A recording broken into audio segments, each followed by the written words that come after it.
Indo-British Advanced Pain Clinic, Noppimayam Surgery Duram. For appointments 9155515563. But today specifically frozen shoulder గురించి, migraine గురించి, facial pains గురించి, దీని గురించి మాట్లాడదామని గట్టిగా ఫిక్స్ అయ్యి వచ్చాను నేను. What do you say sir? Very common pains అండి, చాలా ఇబ్బంది పెడతాయి. Headache is real headache for people అండి. Absolutely sir. చాలా మందికి అర్థం కూడా కాదు, హెడేక్ అనేది ఒకటి కాదు, కొన్ని వందల రకాల హెడేక్స్ ఉన్నాయి. అసలు తలనొప్పి అని అంటే అరక్కు వస్తుందా తెలీదు, స్ట్రెస్కి వస్తుందా తెలీదు, మైగ్రేన్ హెడేకా తెలీదు. ఇలా తలనొప్పిలో కూడా ఇందాక మీరు చెప్పినట్లు బోలెడు రకాల తలనొప్పులు ఉండొచ్చు కదా సార్? తలనొప్పి అనేది ముందు బ్రాడ్గా చెప్పాలి అని అంటే ఇది యూనిలేటరల్గా వస్తుందా, ఒకవైపు వస్తుందా, రెండు వైపులా వస్తుందా తలనొప్పి అనే దాన్ని బట్టి ఉంటుంది. ఈ హెడేక్స్లో వచ్చేసేసి జనరల్ హెడేక్ వస్తూ ఉంటుంది. మనం కాస్త అలసిపోయినా, స్ట్రెస్ ఎక్కువైపోయినా, ఆ తర్వాత మీరు ఇందాక అన్నట్లు ఆకలి వేసినా కానీ తలనొప్పి వచ్చేస్తూ ఉంటుంది.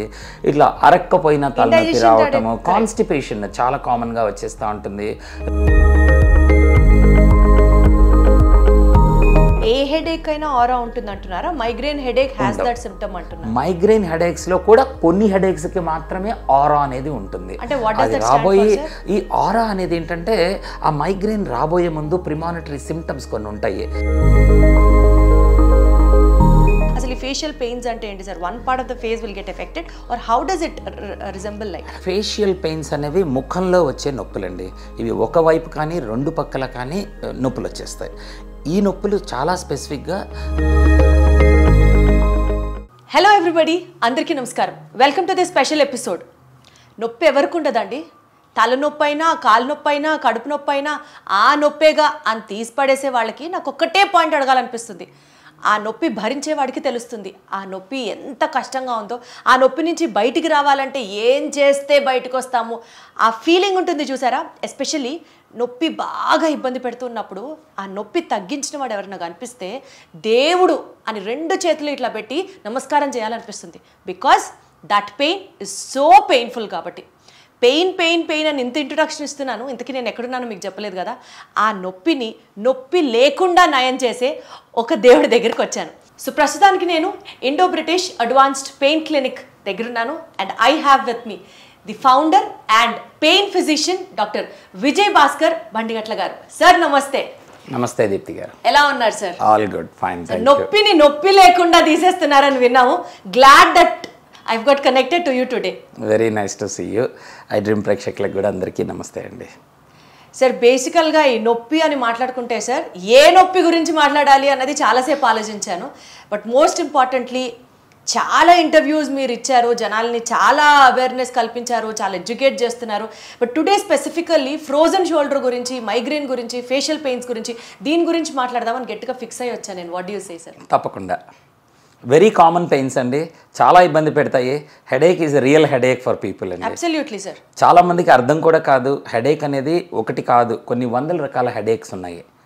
మనం చూసే common general headache, stress headaches, డిప్రెషన్తో వచ్చే హెడేక్స్, ఇవి కాకుండా ఫేషియల్ పెయిన్స్ ఎన్నో రకాలు ఉన్నాయి హెడేక్స్.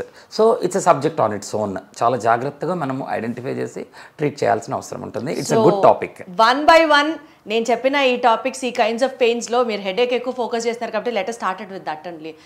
అసలు తలనొప్పి అని అంటే అరక్కు వస్తుందా తెలీదు, స్ట్రెస్కి వస్తుందా తెలీదు, మైగ్రేన్ హెడేకా తెలీదు. ఇలా తలనొప్పిలో కూడా ఇందాక మీరు చెప్పినట్లు బోలెడు రకాల తలనొప్పులు ఉండొచ్చు కదా సార్? అది ఐ ప్రాబ్లం వల్ల వచ్చిన హెడేకా, సైట్ వల్ల వచ్చిన హెడేకా, ఇట్లా డిఫరెన్షియేట్ చేసుకుంటూ వెళ్తే అసలు what is headache, what are the different types of headache and what kind of treatment is available in this particular pain centre? So first of all మీరు ఆల్రెడీ చాలా మంచి ఇంట్రొడక్షన్ చేసేసారు హెడేక్కి. ఆల్రెడీ సైంటిఫిక్గా చాలా వరకు చెప్పారు కూడా మీకు. హెడేక్ అనేది మనకు తెలుసు తలనొప్పి. తలనొప్పి అనేది ముందు బ్రాడ్గా చెప్పాలి అని అంటే ఇది యూనిలేటరల్గా వస్తుందా, ఒకవైపు వస్తుందా, రెండు వైపులా వస్తుందా తలనొప్పి అనే దాన్ని బట్టి ఉంటుంది. ఆ తర్వాత తలనొప్పి అనేది కేవలము తల పైన మన మెదడు ఈ పక్కలో వస్తుందా, ఫేషియల్ పెయిన్ అనేది ముఖంలోకి వచ్చే నొప్పులు ఉన్నాయి. సో ఈ నొప్పి వస్తుందా, సో ఇది రెండవది అనమాట. ఇది కాకుండా మీరు అన్నట్లు ఈ హెడేక్స్లో వచ్చేసేసి జనరల్ హెడేక్ వస్తూ ఉంటుంది. మనం కాస్త అలసిపోయినా, స్ట్రెస్ ఎక్కువైపోయినా, ఆ తర్వాత మీరు ఇందాక అన్నట్లు ఆకలి వేసినా కానీ తలనొప్పి వచ్చేస్తూ ఉంటుంది. ఇట్లా అరక్కపోయినా తలనొప్పి రావటము, కాన్స్టిపేషన్ చాలా కామన్గా వచ్చేస్తూ ఉంటుంది. రకరకాల జబ్బుల్లో మనకి తలనొప్పి రావటం సహజంగా ఉంటుంది. చిన్నపిల్లల్లో చాలా కామన్గా మనం మిస్ అయిపోయేది, వాళ్ళకి ఐసైట్ ప్రాబ్లమ్స్ వస్తూ ఉన్నప్పుడు ఫస్ట్ చేసే కంప్లైంట్ తలనొప్పి వచ్చింది, స్కూల్లో నేను చూడలేకపోతున్నాను, లేదా తలనొప్పి వస్తాను, ఇంటికి వచ్చి పడుకుంటూ ఉంటాడు. అలాగే సైనస్ ప్రాబ్లమ్స్ వస్తూ ఉంటాయి. ఈ చుట్టుపక్కల ఈఎన్టీ రిలేటెడ్ ఇందాక చెప్పిన కళ్ళకు ప్రాబ్లము, తర్వాత నోసు, సైనసెస్, చెవులో మనకి గులిమి కానీ ఇవి కనుక బాగా పెరిగిపోతూ ఉంది, లేదా లోపలికి నీరు పోయింది, ఇన్ఫెక్షన్స్ వచ్చినాయి, చెవిలో ఇన్ఫెక్షన్ వచ్చినా, ముక్కులో ఇన్ఫెక్షన్ వచ్చినా తలనొప్పిగా ప్రజెంట్ అవుతూ ఉంటుంది. ఇవి కాక మనకి డెంటల్ పెయిన్స్ ఇవి వచ్చినా కానీ మనకి తలనొప్పులు వచ్చేస్తూ ఉంటాయి.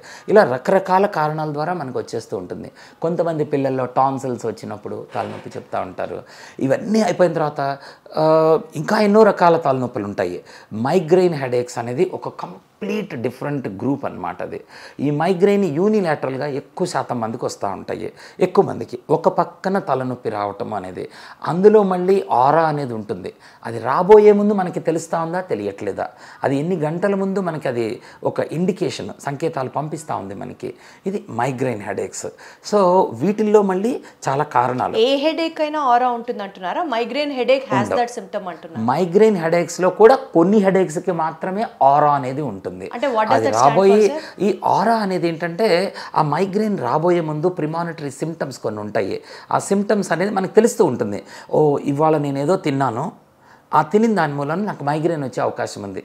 ఫర్ ఎగ్జాంపుల్, కొంతమందికి చాక్లెట్స్ పడవు, కొంతమందికి డైరీ ప్రొడక్ట్స్ మనం తినే పన్నీర్స్, మిల్క్, పెరుగులు పడవు, కొంతమందికి even bananas, kiwi fruits, strawberries ఇటువంటివి పడవు. అవి తిన్న వాళ్ళకి మైగ్రేన్ అనేది వాళ్ళకి రాబోతూ ఉంటుంది.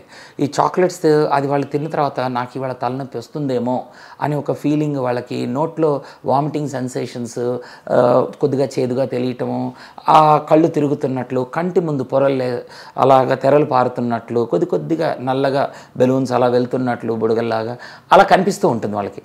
ఇటువంటివి వస్తూ ఉన్నాయంటే వాళ్ళకి కొన్ని గంటల ముందు ఇవి కూడా తెలుస్తాయి కొంతమందికి.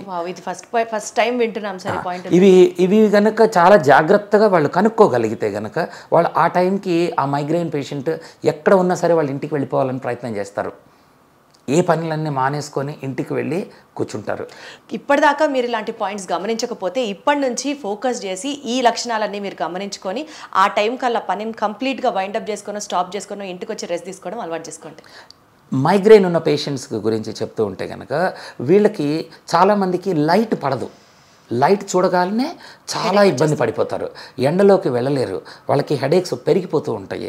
ఇది ఫోటోఫోబియా అంటాము. అలాగే కొంతమందికి సౌండ్స్ వినలేరు, ఫోనోఫోబియా అన్నమాట. ఇంకా ఆ సౌండ్ వింటే వీళ్ళకి ఒక రకమైన చిరాకు వచ్చేస్తుంది, ఎందుకంటే వాళ్ళకి మైగ్రెయిన్ వచ్చేస్తుంది కనుక. సో వీళ్ళు ఏం చేస్తారు, ఇంటికి వచ్చినప్పుడు లోపల రూము తలుపులు వేసేసుకొని చీకట్లో ఎవ్వరికి ఏ సౌండ్ వినపడకుండా పడుకుంటారు. అది పడుకున్నప్పుడు చాలామందికి మైగ్రెయిన్ తగ్గుతూ ఉంటుంది. స్టార్టింగ్ స్టేజెస్లో చాలా బాగా ఇవి తగ్గిపోతూ ఉంటాయి. ఇవి ఈ మైగ్రెయిన్లో ఒక సిమ్టమ్స్. చాలామందికి వామిటింగ్స్ సెన్సేషన్ ఉంటుంది, కొంతమందికి డైరెక్ట్గా వామిటింగ్స్ అయిపోతూ ఉంటాయి, చాలా ఇబ్బంది పడిపోతూ ఉంటారు. మందులు వామిటింగ్ తగ్గడానికి మందులు వేసుకున్నా తగ్గదు. అసలు అంత పౌండింగ్ హెడేక్, తలలో ఏదో దంచుతున్నట్టు లోపల పిండుతున్నట్లు అలా చెప్తూ ఉంటారు. ఇవన్నీ ఒక పక్కన, కొంతమందికి ఒక పార్ట్ ఆఫ్ ద ఫేస్ ఇది అలా కట్టి బిగించేసినట్లు అట్లా కూడా అయిపోతూ ఉంటాయి. సో ఇలా రకరకాల సిమ్టమ్స్ మనకి మైగ్రెయిన్లో కూడా, మైగ్రెయిన్తో పాటు వేరే హెడేక్స్ కూడా ఉంటాయి చాలామందికి. మీరు మైగ్రెయిన్ పేషెంట్స్ అనగానే ఒక పక్క నొప్పి, పార్శ్వ నొప్పి అని అంటాము, ఒక పక్కనే నొప్పి వస్తుందని అనుకుంటూ ఉంటాం. కానీ చాలామంది మైగ్రెయిన్ పేషెంట్స్కి డిప్రెషన్ ఉంటుంది, స్ట్రెస్ వచ్చేస్తూ ఉంటుంది. ఇవన్నీ వచ్చిన వాళ్ళకి వాళ్ళు కేవలం ఒకటి రోజంతా నాకు తలంతా నొప్పి ఉంటుందని చెప్తారు. అంటే రెండు రకాల తలనొప్పులు ఒకేసారి కలిసి ఉంటాయి. చాలా జాగ్రత్తగా ఈ రెండింటిని మనం సపరేట్ చేసుకోగలగాలి. అదే సార్ ఇప్పుడు నేను అడగబోతున్నా, how do we differentiate normal headache from a migraine headache? చాలా కష్టము. దానికి మీకు ఎక్స్పర్టీస్ కావాలి. ఒక ఎక్స్పర్ట్ ద్వారా మీరు చేస్తేనే ఇంత జాగ్రత్తగా కూర్చొని వాళ్ళకి ఎంతకాలంగా వస్తూ ఉంది, వీళ్ళకి ఏ కారణాల చేత వస్తూ ఉంది, ఏమేమి జబ్బులు ఉన్నాయి వీళ్ళకి, అంటే థైరాయిడ్ లాంటి ప్రాబ్లమ్స్, షుగర్ లాంటి ప్రాబ్లమ్స్, ఇట్లాంటివి ఏమైనా ఉన్నాయా ఇవి కాజ్ చేయడానికి, వేరే కారణాలు స్ట్రెస్ లాంటివి ఇంకేమున్నాయి, ఫుడ్ ఏమేమి తీసుకుంటే వస్తుంది, ఇవన్నీ తెలుసుకోవటం అనేది ఇట్స్ ఎ ప్రాసెస్. ఒక్క రోజులో జరిగేది కాదు. కన్సల్టేషన్ చాలా పెద్దగా ఉంటుంది. అలాగే వీళ్ళకి మేము పెయిన్ డైరీ అనేది ఒకటి ఇస్తాము. అచ్చా. ఈ పెయిన్ డైరీ ఇచ్చి వాళ్ళు ఒక వారం పాటుగా రోజు ఏమేమి తింటున్నారు, ఎప్పుడు తింటున్నారు, ఆ తర్వాత ఇవి తిన్నప్పుడు వాళ్ళకు వచ్చే రియాక్షన్స్ ఏమేమి ఉంటున్నాయి, వామిటింగ్స్ అవుతున్నాయా, ఫోటోఫోబియా అంటే లైట్ చూడలేకపోతున్నారా, సౌండ్ వినలేకపోతున్నారా, ఇవన్నీ కూడా మనం తెలుసుకొని చాలా జాగ్రత్తగా వీటి నుంచి మనం కారణాన్ని వెతికి పట్టుకుంటాం. ఏ మందు వల్ల వస్తుంది, ఏ ఆహారం వల్ల వస్తుంది, ఏ పని వల్ల వస్తుంది, ఏ జబ్బు వల్ల వస్తుంది తెలుసుకుంటే వాటి బట్టి అంటే మనం ఊహించలేనంత చిన్నవి. చాలామంది ఆడపిల్లలకి మెన్స్ట్రువల్ మైగ్రేన్ అని ఉంటుంది. సో పీరియడ్ సైకిల్ వచ్చినప్పుడు వాళ్ళకి మైగ్రేన్ అటాక్ అయిపోతూ ఉంటుంది. మెన్స్ట్రువల్ హెడేక్స్ ఉంటాయి, మెన్స్ట్రువల్ మైగ్రేన్స్ ఉంటాయి. సో అవి కనుక మనం తెలుసుకుంటే మిగతా టైం అంతా వాళ్ళు బాగానే ఉంటారు, కరెక్ట్గా ఆ టైంలోనే ప్రాబ్లం వస్తుంది. ఇది చాలామంది చెప్పగలుగుతారు, చెప్పలేనప్పుడు పెయిన్ డైరీ యొక్క ఉపయోగం చాలా ఉంటుంది. వీటి బట్టి మనం తెలుసుకొని అప్పుడు మనము ట్రీట్మెంట్ స్టార్ట్ చేస్తాము. వీళ్ళని ప్రాపర్గా ఇన్వెస్టిగేట్ చేసుకుంటాము. ఎలాగా వీళ్ళకి sinus problems, refractory errors, dental checkups ఇవన్నీ కూడా చేయించేసుకొని వాటిని పక్కకు పెట్టిన తర్వాత బ్రెయిన్లో ట్యూమర్స్ ఏమైనా ఉన్నాయా, అది కూడా ఫస్ట్ రూల్ అవుట్ చేసుకోవాలి. ఇన్ఫెక్షన్స్ ఏమైనా ఉన్నాయా. అందరికీ పేషెంట్స్కి భయం ఏంటి అంటే సడన్గా తలనొప్పి వచ్చింది, వామిటింగ్స్ అవుతున్నాయి, ఇటువంటివి జరిగినప్పుడు ముందు బ్రెయిన్లో ఏమైనా ప్రాబ్లం ఉందా అనేది భయపడుతూ ఉంటారు. సాధారణంగా వీళ్ళకి స్కాన్లు అవసరం పడవు, కానీ కొంతమందికి అవసరం అవుతాయి. అయినప్పుడు అవి తీసుకొని వాటిని రూల్ అవుట్ చేసుకొని అప్పుడు వీళ్ళకి ట్రీట్మెంట్ పార్ట్ అనేది స్టార్ట్ చేయాల్సి ఉంటుంది. సో ఇప్పుడు మన దగ్గర సార్, మన పెయిన్ సెంటర్లో ఎస్పెషల్లీ మైగ్రేన్ హెడేక్కి మనకి ఏమైనా టాబ్లెట్స్ లాంటివి అంటే ఓరల్ మెడికేషన్ సజెస్ట్ చేస్తారా, or do we have any procedural techniques to control the pain? చాలా మంచిగా అడిగారు. సో ఇప్పుడు మైగ్రేన్ అనేది వచ్చినప్పుడు చాలామందికి మనకి ఇనీషియల్ స్టేజెస్లో ఉంటారు, ఎర్లీ మైగ్రేన్స్ అనమాట. వీటన్నిటినీ కాజెస్ని మనము ఏదైతే కారణాలు అవుతున్నాయో మైగ్రేన్ రావడానికి వాటిని కంట్రోల్ చేసుకోవటము. తర్వాత కొన్ని మెడిసిన్స్ ఉంటాయి. ఈ మెడిసిన్స్ మైగ్రేన్ని రానివ్వకుండా ఆపేవి కొన్ని మెడిసిన్స్ ఉన్నాయి. ఓకే, చాలా మటుకు తగ్గించేస్తాయి. అంటే ఒక నెలలో వీళ్ళకి 15-20 రోజుల పాటు తలనొప్పి వస్తూ ఉంది అని అంటే దాన్ని తగ్గించుకుంటూ మనం 6 రోజులు 7 రోజులకి తగ్గించవచ్చు. వాళ్ళ ఇంటెన్సిటీ ఆఫ్ హెడేక్ ఎంత తీవ్రంగా వస్తూ ఉంది అనే దాన్ని తగ్గించవచ్చు మనము. ఈ మందుల వల్ల వీటిని చేసుకోవచ్చు. దీని తర్వాత ఇంకా కొన్ని మందులు ఉంటాయి. వీటి తర్వాత కూడా కొన్నిసార్లు హెడేక్ వచ్చేస్తుంటుంది. ఆ వచ్చినప్పుడు ఆ హెడేక్ని నిర్మూలించగలిగేది అప్పుడు మనము తగ్గించేసేది, వాళ్ళు మళ్ళీ లేచి తగ్గించుకొని బయటికి రాగలిగేవి అవి అబార్టివ్ మెడిసిన్స్ అంటాము. ఈ 2 రకాల మెడిసిన్స్ ఉంటాయన్నమాట. వీటిల్లో చాలా మెడిసిన్స్ ఉంటాయి, ఇందులో కూడా రకరకాల మెడిసిన్స్ ఉంటాయి. ఏ పేషెంట్కి ఎలాంటివి సూటబుల్ అనేవి చూసి వాళ్ళకి మెడిసిన్స్ ద్వారా చాలామందికి నయం చేస్తూ ఉంటాం. ముందు స్టేజ్లో ఇవే ఉంటాయి. వీటికి దీని తోడు వీళ్ళకి వచ్చే వామిటింగ్స్ ఏవైతే ఉంటాయో ఇవన్నీ కూడా మనం కంట్రోల్ చేసుకుంటూ వీళ్ళని మేనేజ్ చేసుకోవచ్చు. ఇందులో జరగని వాటికి ఎవరికైతే మెడిసిన్స్కి తగ్గట్లేదో వాళ్ళకి కొన్ని థెరపీస్ ఉంటాయి, కొన్ని మీరు అన్నట్లు ప్రొసీజరల్ ఇంజెక్షన్స్ కూడా ఉంటాయి. సో ఇప్పుడు మనకి థెరపీస్ ఏమేమి ఉంటాయి మైగ్రేన్ తగ్గించడానికి? మన దగ్గర కొన్ని స్పెషల్ టెక్నిక్స్ ఉంటాయి, కొన్ని లేజర్స్ ఉంటాయి, సెల్ ఫోన్ సిగ్నల్స్ లాంటి రేడియో ఫ్రీక్వెన్సీ వేవ్స్ ఉంటాయి. అటువంటి రేడియో ఫ్రీక్వెన్సీ వేవ్స్ని మన తల చుట్టూ ఉండే నరాలు ఏవైతే ఉంటాయో ఈ నరాలే బ్రెయిన్లోకి వెళ్తూ ఉంటాయి. వీటిని బయట నుంచి మనం కంట్రోల్ చేయొచ్చు కొంతవరకు. ఇవి కంట్రోల్ చేసినప్పుడు మైగ్రేన్ యొక్క తీవ్రత తగ్గుతూ ఉంటుంది చాలామందికి. సో అట్లా థెరపీస్ ద్వారా కంట్రోల్ చేయొచ్చు. సో రేడియో ఫ్రీక్వెన్సీ ట్రీట్మెంట్స్ ఉంటాయి, లేజర్ ట్రీట్మెంట్స్ ఉంటాయి, ఇంకా కొన్ని టెన్స్ ట్రీట్మెంట్స్ అని, కెఫ్లిస్ అని చాలా కొత్త రకాల ట్రీట్మెంట్స్ వచ్చేసాయి అన్నమాట. మన దగ్గర అన్ని అవైలబుల్ ఉన్నాయి ఇక్కడ. So we are the most advanced clinics అనమాట. ఇట్లాంటి ట్రీట్మెంట్స్ అన్నీ కూడా వరల్డ్లో ఏదైతే బెస్ట్ ట్రీట్మెంట్ ఉందో we've got it all of them. అన్ని రకాల ట్రీట్మెంట్స్. ఇప్పుడు బేసికల్గా మైగ్రేన్ ట్రీట్మెంట్కి సంబంధించిన మెడికేషన్ గురించి మాట్లాడితే అంటే యూజువల్లీ బయట నడిచేదానికి ఇక్కడ దానికి డిఫరెన్స్ కనుక్కోవడానికి అడుగుతున్నాను. ఒక 6 months పాటు మెడిసిన్స్ వాడాలి, ఒక 8 months పాటు కంటిన్యూస్గా మెడిసిన్స్ వాడాలి అని చెప్తూ ఉంటారు. Say for example certain drugs like flunarizine అనే మందైతే కనుక కంటిన్యూస్గా మీరు ఒక 3 నెలలు వాడి కనపడండి, 6 నెలలు వాడి కనపడండి అంటారు. మీరు చెప్పినటువంటి advanced treatments, though so called treatments, globally treatments ఇక్కడ మన దగ్గర ఉన్నాయని మీరు ఏదైతే చెప్పారో, are we have to supposed to use them for the rest of the life or do we have certain limit? So first of all ఏంటంటే మెడికల్గా ఇప్పుడు migraine అనేది ఇందాక చెప్పినట్లుగా ఒక కారణం ఏదైతే ఉందో ఆ కారణాన్ని కనుక మనం కనుక్కొని సిమ్టమ్స్ని కంట్రోల్ చేసుకుని ఈ కారణాన్ని తీసేసినట్లయితే వీళ్ళకి అంటే స్ట్రెస్ ఉంది, వాళ్ళని స్ట్రెస్ని రిలీవ్ చేసేసాము. So they don't have to use medicines for life long.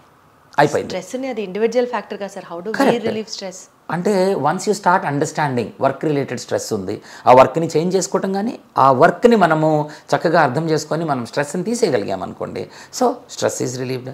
Menstrual migraine అది మనం కంట్రోల్ చేసుకోగలిగితే కనుక ఆ పీరియడ్ వరకు చూసుకుంటే మిగతా టైంలో మెడిసిన్ వాడుకున్న పని లేదు. ఇలాగా ఏదైతే ఫుడ్ వల్ల వస్తుందో ఆ ఫుడ్ని మనం తీసేయగలిగితే ప్రాబ్లం ఉండదు. ఇట్లా మనము చాలా మటుకు వీటిని తీసేస్తే వాళ్ళ మైగ్రెయిన్ కంట్రోల్ అయిపోతూ ఉంటుంది. First thing. సెకండ్ థింగ్ మీరు అడిగారు ఇంటర్వెన్షన్స్ ఏవైతే ఉంటాయి. ఇట్లాగా ఇప్పుడు మైగ్రెయిన్ వచ్చేసేసి థెరపీస్ చాలా చేస్తూ ఉంటామని చెప్పాము.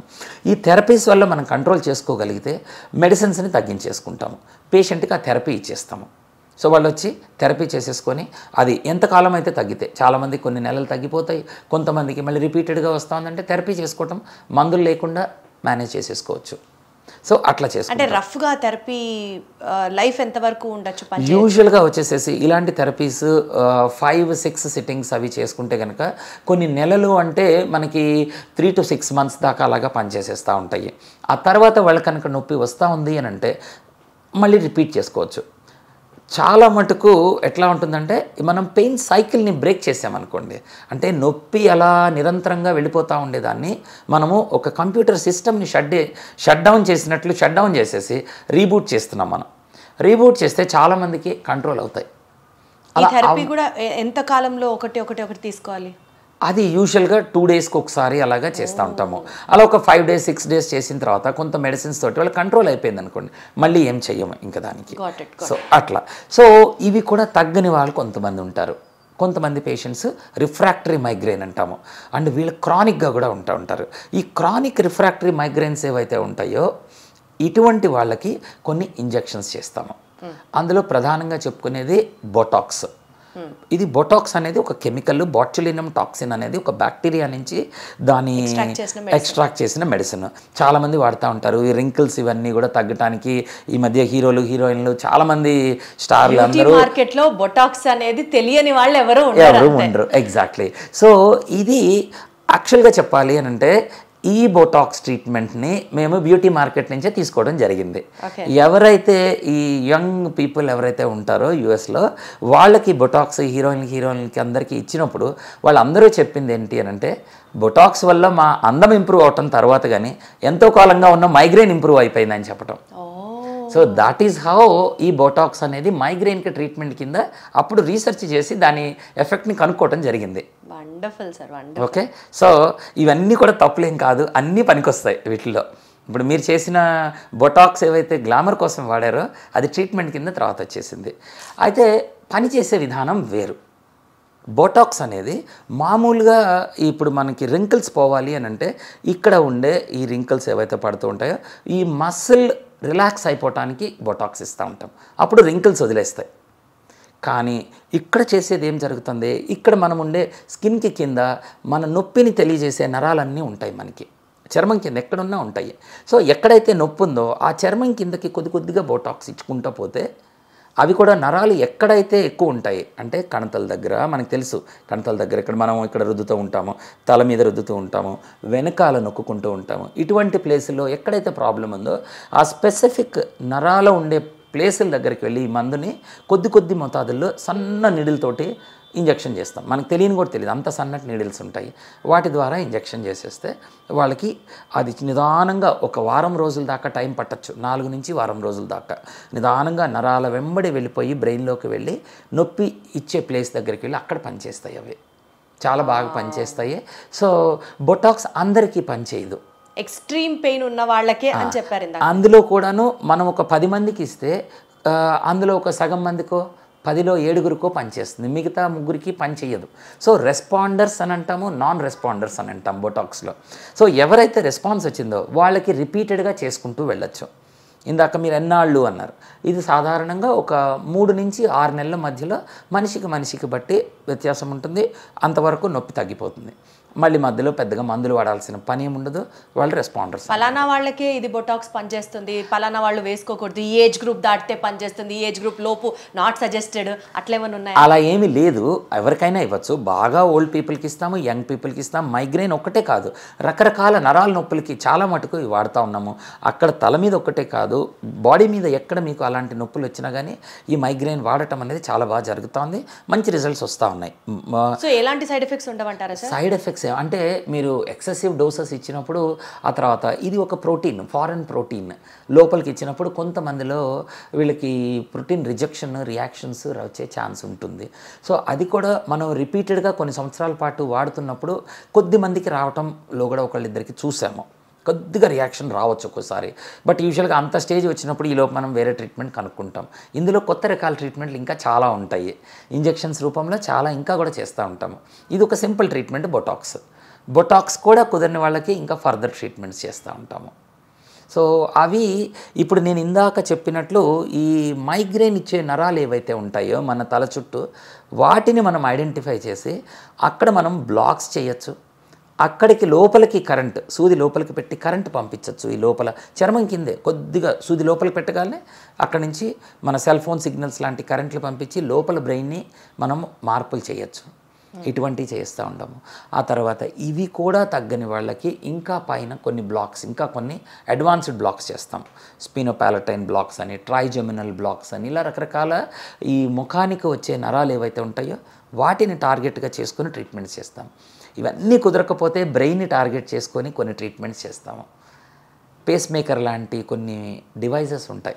సార్ పాపం నొప్పితో బాధపడుతున్న వాళ్ళకి, ఇక్కడికి రావాలి అని తెలియకుండా ఇన్నాళ్ళు బాధపడిన వాళ్ళకి నిజంగా I would love to tell, ఇక్కడికి వస్తే మీ నొప్పి అన్నది ఇంకా అసలు మీరు జీవితంలో నొప్పి అన్న పదాన్ని నుంచి చాలా దూరంగా ఉంటారేమో. అంతే, అది కరెక్ట్. సో చాలా మటుకు వీటి నుంచి రిలీఫ్లు జరుగుతాయండి. అంటే ఇలా తగ్గని వాళ్ళు యూజువల్గా ఇక్కడికి వచ్చే వాళ్ళందరూ కూడా రకరకాల ప్లేసుల్లో అన్ని ట్రీట్మెంట్లు అయిపోయి ఇంకేమి కుదరవు, అన్ని మందులు వాడేసాము, అన్ని థెరపీలు చేసేసాము అనుకున్న వాళ్ళు ఫిజియోథెరపీలు, రకరకాల థెరపీలన్నీ ఆయుర్వేదిక్, హోమియోపతి అన్ని ట్రై చేసిన వాళ్ళు వస్తూ ఉంటారు. సో చాలామంది వరకు బెనిఫిట్ అయిపోతారు. Wonderful sir, super. అసలు అదే నాకు అనిపిస్తుంది మీతో మాట్లాడుతుంటే, సామభేద దండోపాధ్యాయులు అలా అంటారు కదా సార్, అలా నొప్పి తగ్గించడానికి 1, 2, 3 ఏదైనా సరే, ఎన్ని రకాలైనా సరే చేసి ఫైనల్లీ నొప్పి తగ్గిస్తారు మీరు ఇక్కడ. ఏదో ఒక మెడిసిన్, నెక్స్ట్ ఇంజెక్షన్, తర్వాత అదే కదా బై హుక్ ఆర్ క్రుక్ ఏదో ఒకటి చేసి get the patient relieve out of the pain. అంతే. Wonderful sir. సో అయితే మైగ్రేన్ నొప్పి గురించి కొంత క్లారిటీ వచ్చింది మీతో మాట్లాడిన తర్వాత. Descending down sir, facial pains గురించి మాట్లాడితే, ఈ ఫేషియల్ పెయిన్స్ అనేవి ప్రాబబుల్లీ అందరూ ఎక్స్పీరియన్స్ చేయకపోవచ్చు, కానీ బట్ ఈ మధ్య ఎక్కువ వింటున్న ఒక కామన్ ప్రాబ్లమ్గా ఇది కూడా మారుతుంది. అసలు ఈ ఫేషియల్ పెయిన్స్ అంటే ఏంటి sir? One part of the face will get affected or how does it resemble like? So ఇప్పుడు ఫేషియల్ పెయిన్స్ అనేవి ముఖంలో వచ్చే నొప్పులండి. ఇవి ఒకవైపు కానీ రెండు పక్కల కానీ నొప్పులు వచ్చేస్తాయి. ఈ నొప్పులు చాలా స్పెసిఫిక్గా, నార్మల్గా తలనొప్పి ఎలా వస్తుందో ఇది అలా రావచ్చు. కొద్ది మందిలో ఇంకా బాధించేది కరెంట్ షాకులు లాంటివి, కాన్స్టెంట్గా కొడుతూ ఉంటాయి. అవి లోపల కరెంట్ షాకులు కొడుతూ ఉంటే ఆ నొప్పి వస్తూ పోతూ ఉంటుంది. ఇక దాని గురించి పేషెంట్ ఎప్పుడు వెయిట్ చేస్తూ ఉంటాడు. రోజులో 5-6 సార్లు రావచ్చేమో కొంతమందికి. అది వస్తే 10 సెకండ్లే ఉంటుంది, కానీ 10 సెకండ్లు నరకం కనిపిస్తుంది.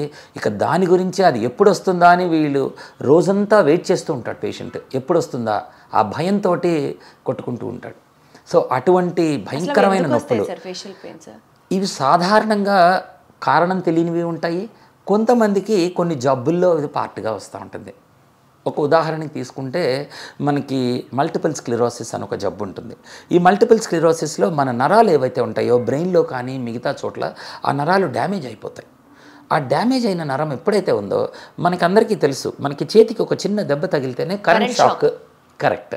ఆ కరెంట్ షాక్ ఎలా అయితే కొడుతుందో ఇదే మాదిరిగా ఎక్కడ నరం డ్యామేజ్ అయితే అక్కడి నుంచి కింద కరెంట్ షాక్లు వెళ్ళిపోతూ ఉంటాయి ఇంకా. సో అది సాధారణంగా బ్రెయిన్ కింద నరం దగ్గర అది ప్రాబ్లం జరిగింది అని అంటే వాళ్ళకి ఇక ఆ ప్లేస్ అంతా కూడా కరెంట్ షాక్లు కొట్టేస్తాయి. కొంతమందికి ఏమవుతాయి, ఏదన్నా ఒక చిన్న ట్యూమర్ రావటము, ఇన్ఫెక్షన్ రావటము, ఒక స్ట్రోక్ రావటము, ఇటువంటి వాటిలో కొన్ని నరాలు డ్యామేజ్ అయిపోతాయి. కొన్నిసార్లు బ్రెయిన్ నుంచి బయటికి వచ్చే నరాలు ఒక చిన్న చిన్న రంధ్రాల ద్వారా బయటకు వస్తూ ఉంటాయి. ఆ రంధ్రాలు పుడుకుపోతూ ఉంటాయి వయసు పెరుగుతూ ఉన్న కొద్దీ, వాటి వల్ల వస్తూ ఉంటాయి. ఇలా రకరకాల కారణాల చేత వచ్చేస్తాయి. ఈ వచ్చినప్పుడు ఏమవుతుంది, ఈ సివియర్ పెయిన్ అనేది వచ్చేస్తుంది. వాళ్ళకి తట్టుకోలేక ఆత్మహత్య చేసుకోవడానికి రెడీ అయిపోతారు. దీనికి అందుకే ఇంకొక పేరు ఈ ట్రైజెమినల్ న్యూరాలజియా అనే ఈ జబ్బు ఉంటుంది. ఇది ఇందులో దీనికి ఒక పేరు సూయిసైడ్ డిజీజ్ అంటారు దీన్ని.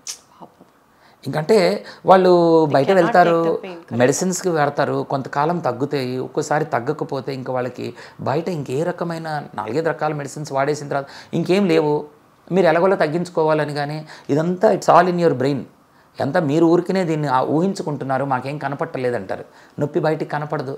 ఇక వీళ్ళకి ఎలా అవుతుందంటే వాళ్ళని అన్ని వైపుల నుంచి బంధించేసినట్లు ఫీల్ అయ్యి ఇక మనకి దెర్ ఈజ్ నో సొల్యూషన్. ఇలా బ్రతకటం కన్నా చావడం బెటర్, ఎండ్ చేసుకోవటం వేరు అనుకొని మేల్ అనుకొని ఎండ్ చేసేసుకుంటూ ఉంటారు. వెరీ సాడనింగ్. ఇవి ట్రైజెమినల్ న్యూరాలజియా. ఈ ట్రైజెమినల్ న్యూరాలజియాలో ఈ కరెంట్ షాక్లు కొడుతూ ఉంటాయి. ఇది ఫేస్లో సాధారణంగా కింద పార్ట్లో వస్తాయి, కొంతమందికి మధ్యలో పార్ట్ ఇవి కూడా వస్తూ ఉంటాయి, కొంతమందికి 3 పార్ట్లు. ఈ నరము ఈ 3 ప్లేసులకి సప్లై చేస్తుంది, 3 బ్రాంచ్ల మూలంగా. ఎక్కువ భాగము కింది పాటలో వస్తూ ఉంటాయి. ఇక్కడ వచ్చేసింది. వీళ్ళకి కారణం ఏంటి? చాలామందికి మనం చూస్తూ ఉంటాము, పాపం వీళ్ళు వెళ్ళి ఈ నరం నొప్పి వచ్చేసింది అనుకునేవాళ్ళు ఇక్కడ నొప్పి ఉంది అని డాక్టర్ దగ్గరికి ఎవరి దగ్గరికి వెళ్తారు? Correct, dentist. ఇక్కడ ఉండే పళ్ళు కాబట్టి డెంటిస్ట్ దగ్గరికి వెళ్తారు.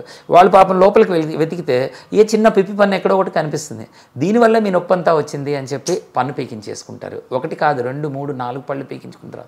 దానికి రూట్ కెనాల్స్ అని ఐడెంటిఫై అయ్యి వాళ్ళకంత అవగాహన ఉండదు. రైట్ డాక్టర్ దగ్గరికి వెళ్ళడానికి వాళ్ళకి ఎలా తెలుస్తుంది? సో ఇది అవేర్నెస్. అందుకే అందరి దగ్గరికి వెళ్ళి మేము మాట్లాడుతుంటాం, చెప్తూ ఉంటాము. సో చాలామందికి ఈ రూట్ కెనాల్ ట్రీట్మెంట్స్ ఇవన్నీ అయిపోయిన తర్వాత కూడా తగ్గదు.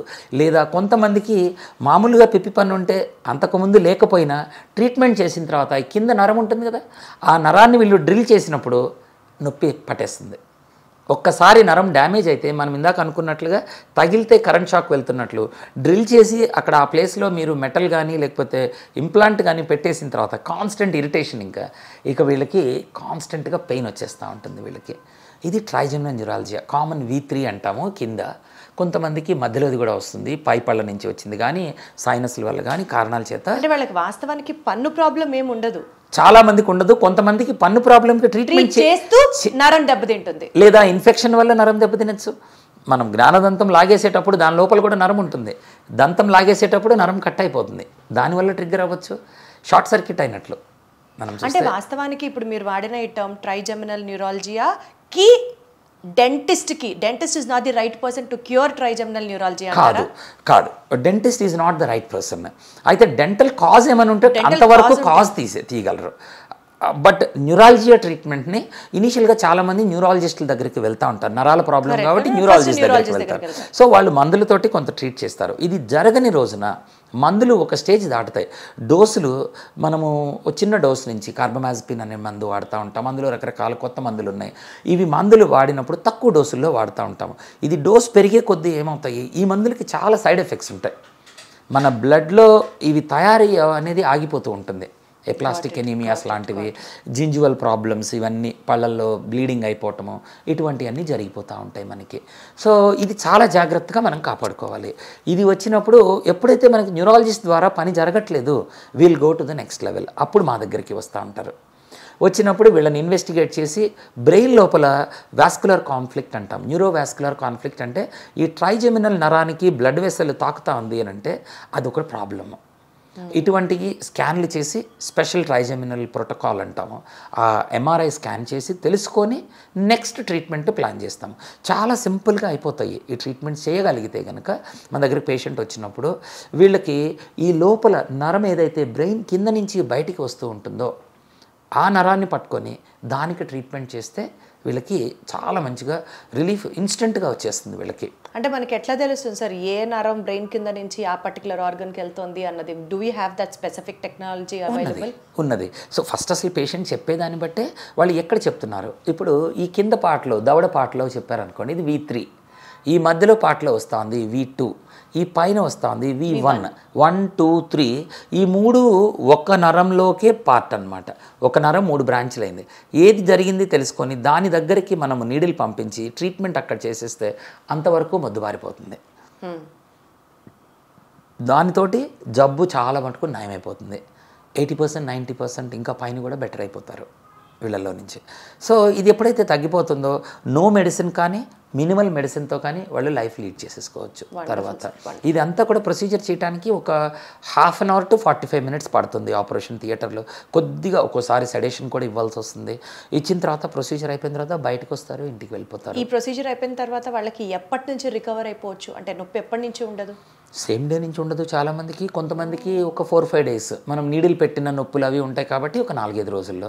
ఇక అక్కడ నుంచి కొన్ని సంవత్సరాల పాటు వీళ్ళకి ఉండదు. చాలామందికి కొన్ని సంవత్సరాల పాటు రాదు, మళ్ళీ ఇంకా 4 ఏళ్ళు 5 ఏళ్ళు అలాగా వాళ్ళకి రిలీఫ్ వచ్చేస్తుంది. సో ఇప్పుడు మనం ఆ పర్టికులర్ నరం గురించి ట్రీట్మెంట్ ఇచ్చాం కాబట్టి దానివల్ల ఒకవేళ డెంటల్ రీజన్ వల్ల కనుక ఆ నరం దెబ్బతిని దానికి మనం ట్రీట్మెంట్ ఇస్తే తిరిగి మళ్ళీ డెంటల్ ప్రాబ్లమ్స్ ఏమైనా వచ్చే అవకాశాలు ఉంటాయా? Or any other related issue? అసలు ప్రాబ్లం డెంటల్ కాదు కదా, ఒరిజినల్గా కూడా డెంటల్ కాదు. ఇది చేసిన దానివల్ల అదేం రాదు. అంటే సైడ్ ఎఫెక్ట్స్ ఏమి ఉండవు. సైడ్ ఎఫెక్ట్స్ అనేవి చెప్తే కనుక మనం ఎప్పుడైతే ఇది చేసామో ఇది మొద్దు బారుతుంది. ఇప్పుడు ఫేస్లో వచ్చే నరాలు రకరకాలు ఉన్నాయి. ఒకటి మనకి స్పర్శ తెలిపే నరాలు, 2 నొప్పి తెలిపే, స్పర్శలో కూడా నొప్పి తెలిపే నరాలు ఉంటాయి. వీటికి అన్నిటి కూడా ఇంపార్టెంట్ వచ్చేసేసి మూవ్మెంట్ ఇచ్చేవి. మనం ఫేస్ మాట్లాడుతూ ఉన్నాము, మొహం కదులుతూ ఉంది, కవళికలు వస్తున్నాయి అని అంటే మన ఫేస్ మూమెంట్స్ చేసే మోటార్ మసిల్స్ ఉంటాయి. ఈ మసిల్కి ఇచ్చే నరాలు ఫేషియల్ మసిల్స్, దాన్ని మనం టచ్ చేయట్లేదు. సో ఎక్కడ కూడా ఎక్స్ప్రెషన్ ఏం మారదు. స్పర్శ, ఒక ఏరియాలో స్పర్శకి చాలా టార్గెటెడ్గా ఏ నరం అయితే ప్రాబ్లమో దాని దగ్గరికి నీడిల్ పంపించి చిన్న కరెంట్ పంపించి చూస్తామన్నమాట. వాళ్ళకి చిన్న చిన్న టింగిల్ తెలుస్తుంది, ఇక్కడ వస్తుంది డాక్టర్ గారు, ఎస్ మీ పెయిన్లో ఉన్న ప్లేస్లోనే ఉందా, ఉన్నది. అక్కడ దాన్ని కొద్దిగా మత్తిచ్చేసేసి కొంచెం దాన్ని హీట్ చేస్తాం. అక్కడ అది హీట్ చేసినప్పుడు అంతవరకు తగ్గుతూ ఉంటుంది.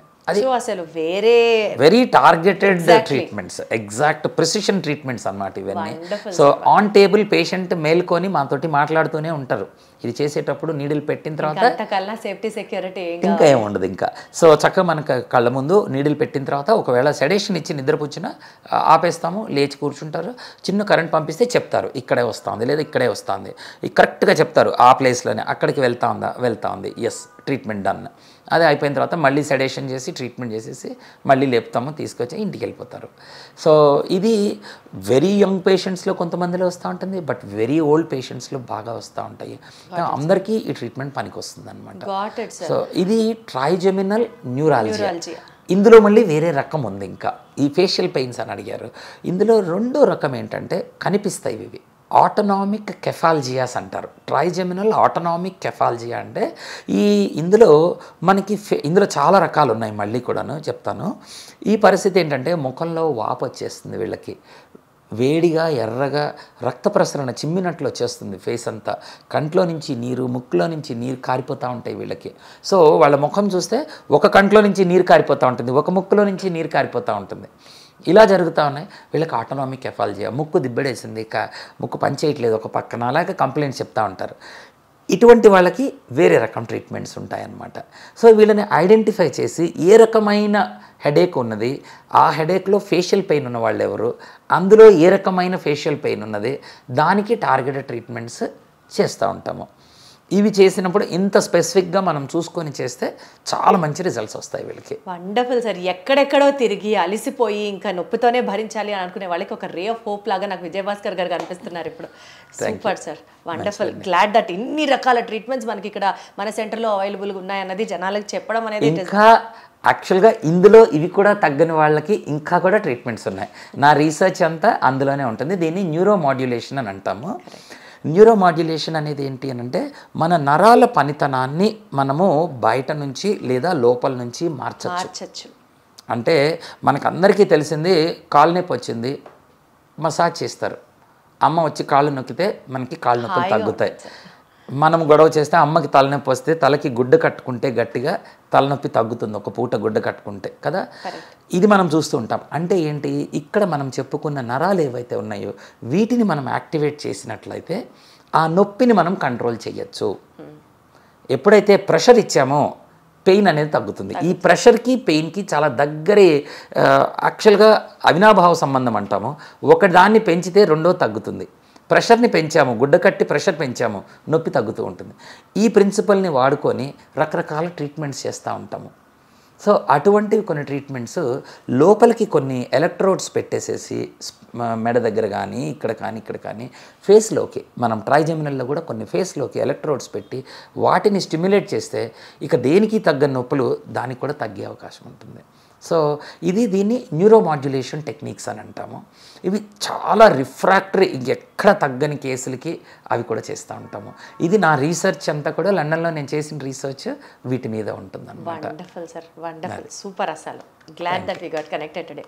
సార్ ఇంకా moving descending down, frozen shoulder గురించి మీతో మాట్లాడాలి అని అనుకుంటున్నాను సార్. ఫ్రోజన్ షోల్డర్ వల్ల పాపం వాళ్ళ దైనందిక జీవితంలో వాళ్ళ రోజువారీ యాక్టివిటీస్, కనీసం ఒక షర్ట్ వేసుకోవడమో లేకపోతే బ్లౌజ్ వేసుకోవడమో, కనీసం బ్రష్ చేసుకోవడం, ఈ లెవెల్కి మించి చెయ్యి పైకి రాకపోవడం, పైకి ఎత్తకపోవడం, వంట చేయలేకపోవడం, కంప్లీట్గా because of the frozen shoulder. అది చాలా చిన్నగా అనుకున్నప్పటికీ కూడా they have to depend on another person for the daily activities as well, which is very much pathetic.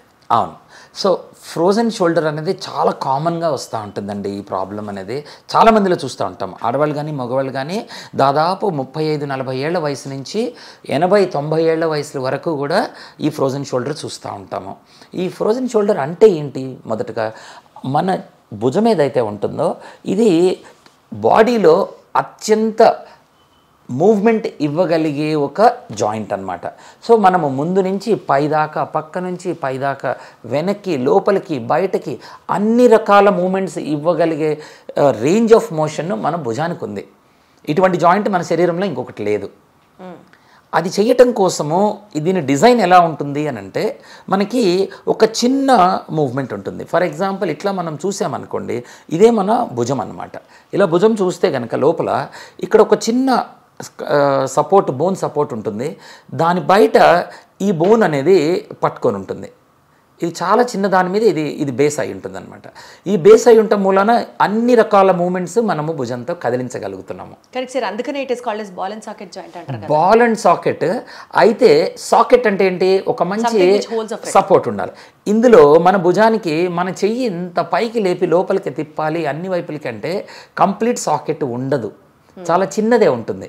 అయితే దీనికి సపోర్టింగ్గా ఇది పూర్తిగా దీన్ని మరి భుజం ఊడిపోకుండా ఉండాలి. అందుకని దీని చుట్టూ ఒక క్యాప్సూల్ ఉంటుంది. దీనికి ఒక గ్లినాయిడ్ లేబ్రమ్ అని అంటాము. లేబ్రమ్ ఒకటి సపోర్ట్, క్యాప్సూల్ సపోర్ట్, ఇది ఒకటి. దీనిపైన మనకి ఇలా మనం చూసే కండరాలన్నీ ఉంటాయి దీనిపైన. ఇది మనం లోపల చూస్తే దీని మీద ఏముంటాయి? దీని రొటేటార్ కఫ్ అంటాము. దీని చుట్టూ ఇది ఫ్రంట్ సబ్స్కాపులారిస్, సూప్రాస్పైనేటస్, ఇన్ఫ్రాస్పైనేటస్, టెరిస్ మైనర్, ఇలా రకరకాల మసిల్స్ అన్నీ కూడా దీన్ని మన భుజాన్ని ఊడిపోనివ్వకుండా పట్టుకుంటాయి. దీనిపైన మనం చూసే డెల్టాయిడ్, ఇంజెక్షన్ చేస్తే ఇక్కడే చేస్తాం మనము. దీనిపైన ఇంకొక డెల్టాయిడ్ మసిల్ ఉంటుంది. ఇన్ని సపోర్ట్స్ తోటి మన షోల్డర్ మనం కదిలించగలుగుతున్నాం. అయితే ఇప్పుడు ప్రాబ్లం ఏమవుతుంది? మనకి ఏదన్నా ఒక జబ్బు చేసింది, ఒక ఇంజరీ అయింది, ఒక ఫ్రాక్చర్ అయింది, ఇలాంటి ఇన్ఫ్లమేటరీ కండిషన్స్ ఏవైతే వస్తాయో అటువంటప్పుడు దీని పనితనం ఆగిపోతుంది. జబ్బులు ఏమి రావచ్చు? కామన్గా మనం చూసేది షుగర్. ఎగ్జాక్ట్లీ సార్, డయాబెటీస్లో ఫ్రోజన్ షోల్డర్ వెరీ కామన్. లేడీస్లో చాలా మందిలో చూస్తూ ఉంటాము.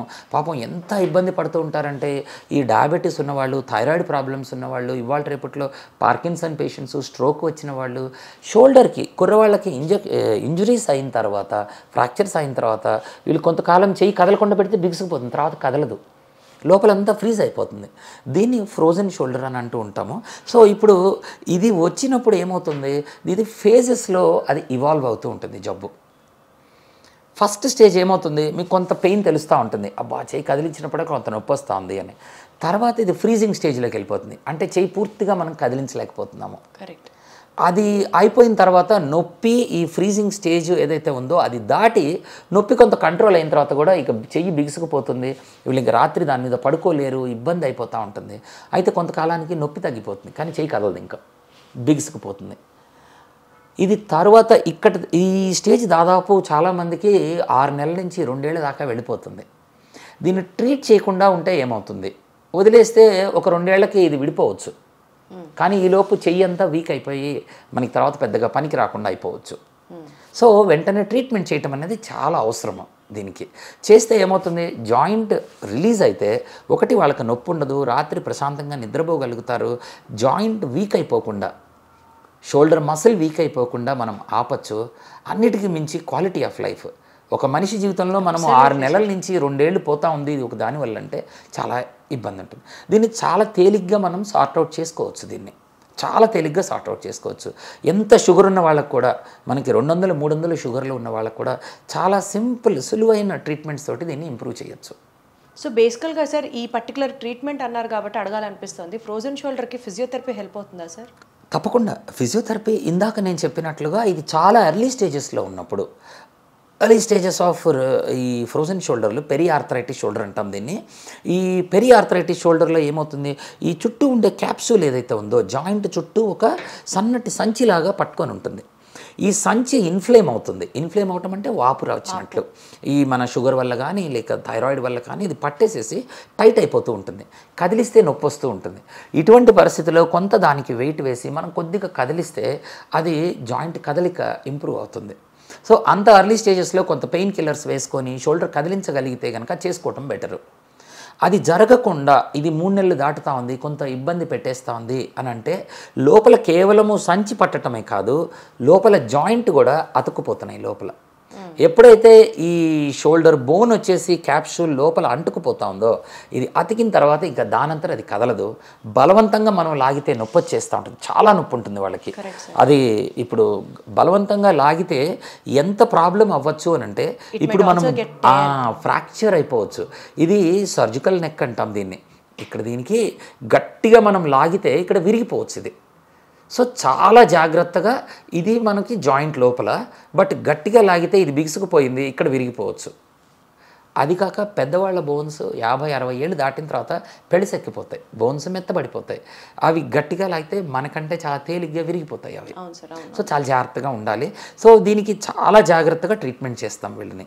ఎలా ఉంటుంది, పాత రకాల ట్రీట్మెంట్ మీరు అన్నట్లు ఫిజియోథెరపీ ఎర్లీ స్టేజ్లో పనిచేస్తుంది, మెడిసిన్స్ కొంత పనిచేస్తాయి. ఇవి పనిచేయని వాళ్ళకి జాయింట్ లోపలికి కొంత స్టిరాయిడ్ ఇంజెక్షన్ చేయటం అనేది చాలా అలవాటు. ఒక చిన్న ఇంజెక్షన్ లోపలికి జాయింట్ లోపలికి మనం చూసి ఈ లోపలికి ఫీల్ చేసి లోపలికి చేస్తాం. కానీ ఇది ఎగ్జాక్ట్గా ఎక్కడికి వెళ్ళిందో మనకు తెలియదు. ఇది జాయింట్ లోపలికి వెళ్ళిందా చుట్టుపక్కల వేరే చోటకి వెళ్ళిందా మనకు తెలియదు. రిజల్ట్ కూడా చాలా తక్కువ ఉంటుంది దీనికి.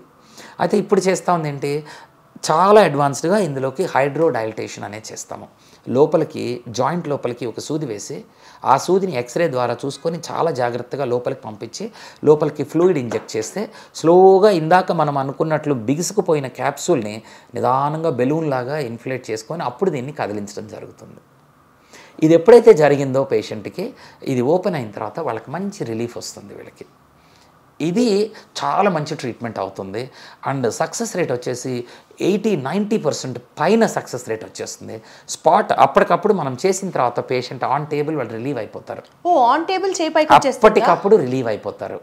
అప్పటికప్పుడు వాళ్ళ ఇంటికి ఒక పూటకి కొద్దిగా మత్తు ఉంటుంది, ఎనెస్థీసియా ఉంటుంది. బట్ దాని తర్వాత ఒక పూట గడిచిన తర్వాత నార్మల్గా ఎక్సర్సైజ్, నార్మల్ స్లీప్, అన్ని పనులు మామూలుగా చేస్తారు. కానీ నేను ఒక లేమ్యాన్ లా అడుగుతున్నాను అనుకొని చెప్పండి సార్, మీరు ఫ్రోజన్ షోల్డర్కి సర్జరీ దాకా చేయాలి, సర్జికల్ ట్రీట్మెంట్ చేస్తే తప్ప, సర్జరీ చేస్తే తప్ప చేయి నార్మల్ అవ్వదు అంటారు కదా సార్, మీరు అసలు జస్ట్ ఇట్లా చెప్తున్నారు. అస్సలు అవసరమే లేదు. అంటే మీకు దాదాపుగా 99% పైన దీనికి సర్జరీ అవసరం పడదు.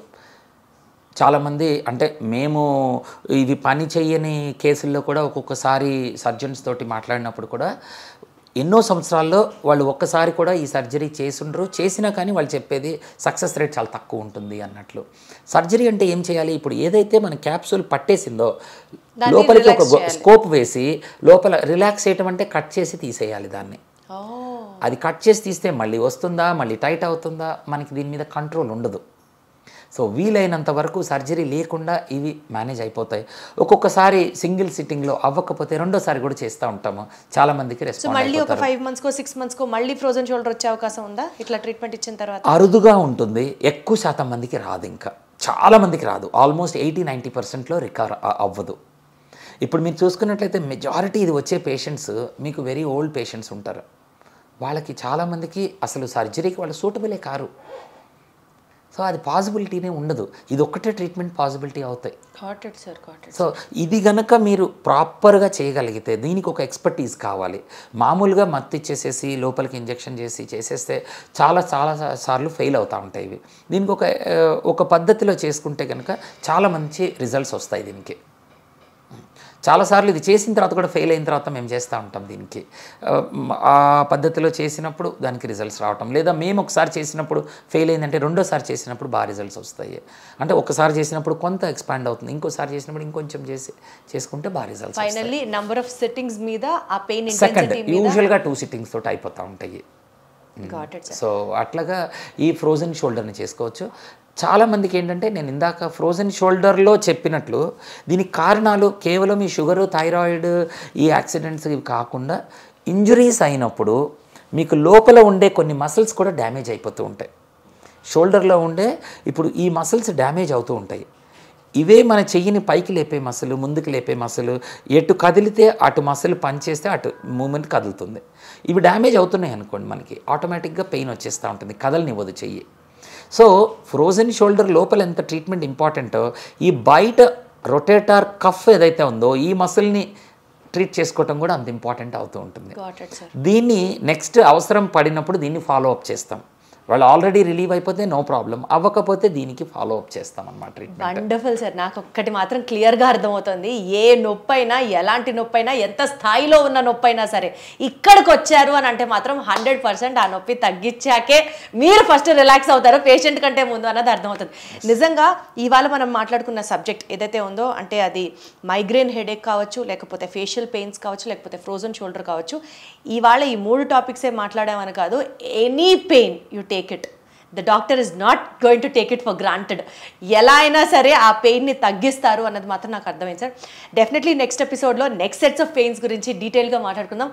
Thank you so much sir for enlightenment. Thanks Deepti garu. I dream ప్రేక్షకులకి థ్యాంక్ యూ.